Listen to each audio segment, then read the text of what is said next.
What would you do if you could travel back 10 years into the past? Maybe get that dream job, go to university, or maybe bag that girl you had a crush on 10 years. Wait, no, forget that last one. Get some help, for real. Also, she's 14, you degenerate. But jumping back into the past is something everyone's wanted to do at some point. But maybe have you considered You Are Still You? Well, luckily for you, this anime isn't about that. It's about this guy, Kyoya. A tiring day, exhaustion has hit you. Seeped into your muscles and bones, you turn over, stare at the clock. It's only 6 PM. You feel like you could pass out right where you are. A dead end, a lost dream. You find yourself wondering as you drift off. If you could get a second chance, just one more chance, then you'd finally be able to do it properly. Of course, this is just a pipe dream, but what if? You woke up and you found yourself in the past, 10 years ago.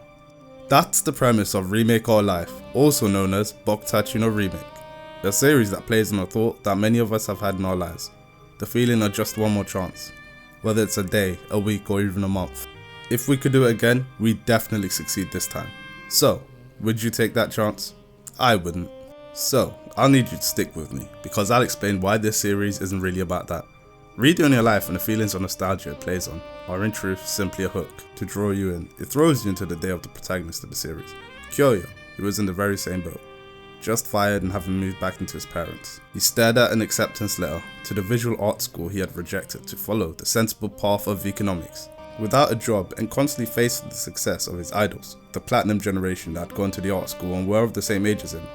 I'm sure you can see the foreshadowing here. Still, even if he was filled with regrets, had missed out on the chance of a lifetime, he tried to make his present work.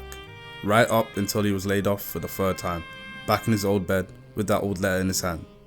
See, that's the thing, right? Everyone knows that turning back time is impossible. As an adult, Kyoya is among them. Searching for different jobs, getting hyped for when he could work on a project featuring the platinum generation. It was the kind of thing he had sought, the very last job before he's thrown back in time, a manifestation of one of his dreams. That's one of the cores of the series, dreams, and chasing them. Kyoya always wanted to be involved in game production, to meet famous voice actors, artists, writers. That's what he had sought. Enough to quit his well-paying economics job. It's what motivated him, chasing after his idols. But life isn't quite so kind, changing careers, sitting between temp jobs, being laid off. He wasn't able to really chase that dream in the capacity he liked, which is a core issue for many of us adults. That terrible thing known as risk.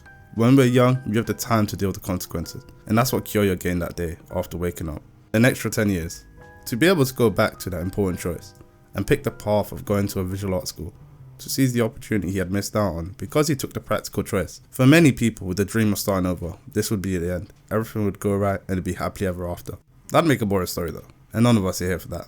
With a new chance, even with 10 years of production experience, Kyoya found himself humbled again and again. The story doesn't shy away from trading the hurdles that come with pursuing our dreams. The opening ceremony gave a stark reminder that out of almost 200 graduates that year, only 8 managed to get into the roles they studied for. And that was considered a high number. It sure sounds familiar, doesn't it? There are setbacks peppered throughout the show, not just for Kyoya, but the platinum generation he admired, his other school friends. All of them come together to chase their dreams. But the environment alone, just doing some work, that alone won't get them to where they want to be. This naturally creates a wonderful seedbed for self-doubt, the natural accompaniment for youth and beyond. When surrounded by those who are aiming for similar heights, with talents you yourself lack, characters are again and again seen doubting themselves. Their lack of ability to hold a note, skilled in only a singular thing, lacking money for tuition, how much more skilled everyone else is around them, not having a talent of your own.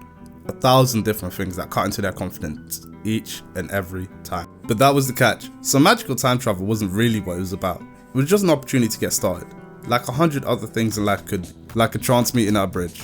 Or perhaps a vacation that allowed you to dive back into that thing that you truly love. The core of the series is seeing to that self-doubt, the setbacks and hurdles that are placed in their way.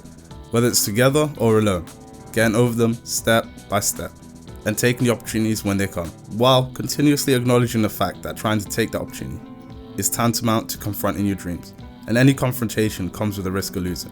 It means going out full throttle to chase it, to make something of that small dream, getting serious about it. The more time and effort you put into it, the more it'll inevitably feel worse when it all comes crashing down. Most people can't deal with that, and it's only natural since running away is easier. You can always try again next time. And so time passes. 10 years can go by in a blink. You find excuses, and in the end, it couldn't really be helped, could it? An excuse becomes a pattern, and a pattern becomes a habit. The opportunity is gone, with nothing there to show for it. It was 2 scenes like this that really made it clear for me what the series is about. Properly portraying the core themes in 2 scenes. one in episode 5, and the second episode's ending. The two of them cemented just what stood at the core of the series. The idea that you should confront it either way, even if you might just lose. It's that age-old adage, if you try you have a shot of winning, but if you quit you've lost either way. But it's never quite that simple, is it? To seize opportunity, everyone wants to live with no regrets. This is the promise Kyoya had made to himself, to never have any more regrets, to no longer waste his time. He had gotten an extra 10 years. Sadly, that isn't the case in real life now, is it? You won't get the chance to travel back. But would you? Kyoya doesn't have a smooth ride either. He makes mistakes. The arrogance that comes with time and youth isn't something that'll be fixed by simply travelling back in time. And boy, does he make some mistakes. Like the mistake of not subscribing. How about fixing that? But in truth, there's something really special and great about mistakes. It's that you're able to learn from them. Each one is a brick in the foundation of that person, and this is portrayed clearer in fiction. Kyoya is a prime example of this. What he considered wrong, a mistake from the onset, was the mentality with which he approached things with. That it wasn't right to simply back down, or go, can't be helped. Instead, he sought and found a solution, even if it was subpar or wasn't the optimal one, because he valued the completion. But even he realised that mindset was still wrong in his eyes, valuing the result far more than the process, or what it could mean for his fellow creators. Still, what I'm trying to say, what this whole video is trying to say, is that this anime understood a precept that I can't fully buy into, but I think in of itself is valuable. That you take yourself wherever, or in this case, whenever you go. That there'll always be some kind of circumstance acting as a wall. And while some hurdles might be far larger than others, the biggest of them will always be the approach, the mindset you bear. Kyoya managed to kick his habit of being a defeatist, but instead stepped into coddling his classmates. And then he had to learn to kick that too, after getting into a depressive spiral. He learned to appreciate the process far more than the result, and eventually that led him to getting closer to that dream, step by step. In a way, that makes a central theme weaker for existing alongside the time travel, to do it all over again, instead of exploring his mindset, and that his approach was a pure one, of changing his mindset and being considerate. But all the same, would you take the chance to travel back in time? I wouldn't, and I'll finally explain why. Because going back in time to bag that girl you couldn't is cringe. The only background music you deserve is Sirens. Jokes aside though, frankly and perhaps the biggest reason, well, time is kinda the best rocket fuel. Too much fuel and I might just end up making worse mistakes than before. It's easier to live with the knowledge that there's no redos, that this is the one shot I've got, and maybe I'll be able to walk away somewhat satisfied. But that's easier said than done. I'm just some guy you're watching on YouTube, and this is my analysis of the themes of this anime. Don't take this as some kind of life-changing advice, but I'll be glad if you did walk away from this video with something to think about. What are your dreams? What do you want to do? As for me, well, you're watching this thing I made, so maybe I'll consider that one more step. How about sharing your steps down below?